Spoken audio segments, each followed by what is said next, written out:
राधे राधे। जय श्री कृष्णा प्यारे भक्तों। आज हम आपके लिए लेकर आए हैं भगवान शिव की बहुत ही अच्छी मोटिवेशनल कथा। तो ध्यान से सुनिएगा सब लोग। जो लोग नए हैं वो चैनल को फॉलो करके बेल आइकन को ज़रूर प्रेस कर लेना, ताकि हर आने वाली नई वीडियो का आपको नोटिफिकेशन मिलता रहे।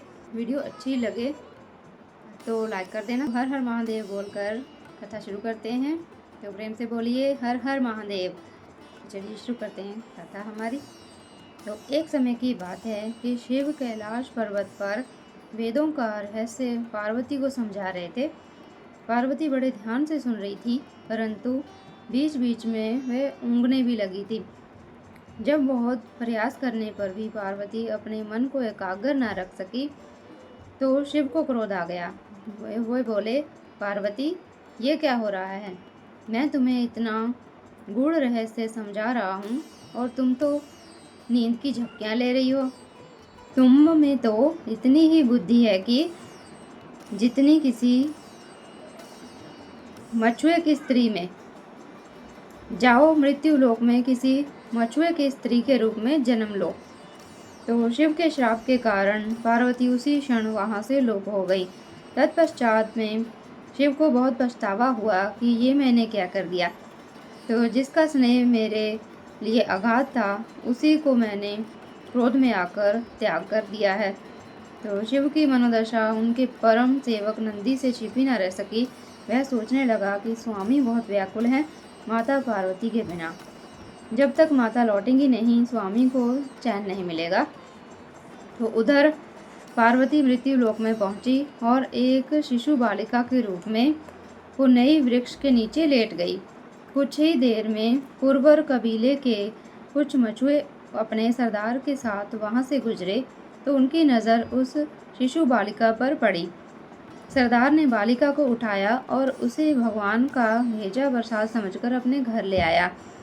उसने बालिका का नाम रखा पार्वती। कुछ बड़ी हुई तो पार्वती अपने पिता के साथ मछली पकड़ने जाने लगी। बड़ी होकर उसने नाव चलाना भी सीख लिया।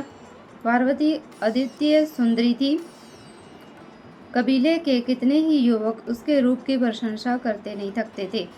उनमें से कई तो पार्वती के साथ विवाह करना चाहते थे, लेकिन पार्वती उनमें से किसी के साथ भी विवाह नहीं करना चाहती थी। उधर कैलाश पर्वत पर शिव को पार्वती का वियोग असहनीय हो रहा था। एक दिन उन्होंने अपने मन की पीड़ा नंदी से कह ही डाली। बोले, नंदी, मैं रात दिन पार्वती के बिना बहुत बेचैन रहता हूँ और उस घड़ी को कोसता रहता हूँ कि जब मैंने क्रोध में आकर पार्वती को श्राप दे दिया था। उस समय मुझे धैर्य से काम लेना चाहिए था। तो स्वामी, तब आप पृथ्वी पर जाकर उन्हें ले क्यों नहीं आते? नंदी ने हाथ जोड़कर बोला। तो कैसे लाऊं नंदी? उसका विवाह तो किसी मछुए से होगा, शिव दुखी स्वर में बोलते हैं। शिव के मन की व्यथा जानकर नंदी सोचने लगा कि मुझे ऐसा उपाय करना चाहिए कि जिससे स्वामी को मछुआ बनना पड़े। जब नंदी ने एक बहुत ही बड़ी मछली का रूप धारण किया तो उस तट की तरफ चल पड़ा जिधर परवर कबीले के मछुआरे रहते थे। वहां पहुंचकर मछली बने नंदी ने मछुआरों के बीच आतंक फैला दिया। मछुआरे जल में अपने जाल डालते तो मछली उनके जालों को काट डालती, उनके नावें उलट देती। जब मछली का आतंक अधिक ही बढ़ गया तो कबीले के मुखिया ने घोषणा कर दी कि जो भी आदमी इस मछली को पकड़कर लाएगा उसी के साथ मैं अपनी बेटी का विवाह करूंगा।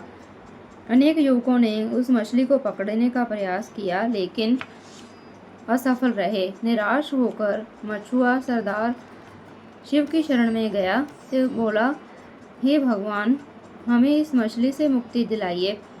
मुखिया की पुत्री ने भी शिव से प्रार्थना की, हे शिव शंकर, हमारी सहायता करो, अब तो हमें तेरा ही आसरा है भगवान।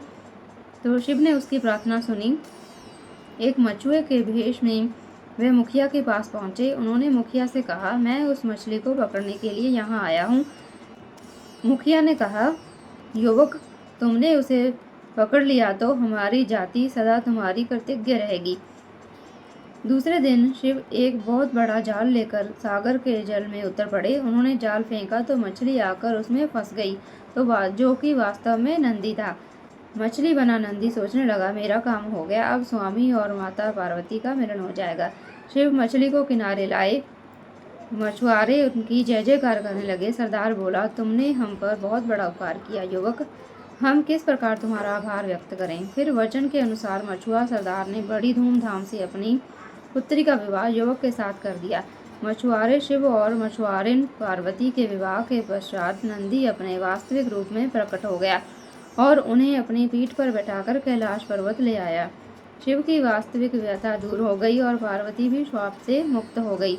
जीवन चक्र पूर्व की भांति दोबारा से चलने लगा।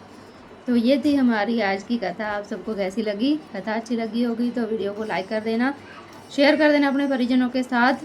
तो मिलते हैं ऐसी ही एक और मोटिवेशनल स्टोरी के साथ, भक्ति भरी कथा के साथ। तब तक के लिए राधे राधे, जय श्री कृष्णा। प्रेम से बोलिए हर हर महादेव।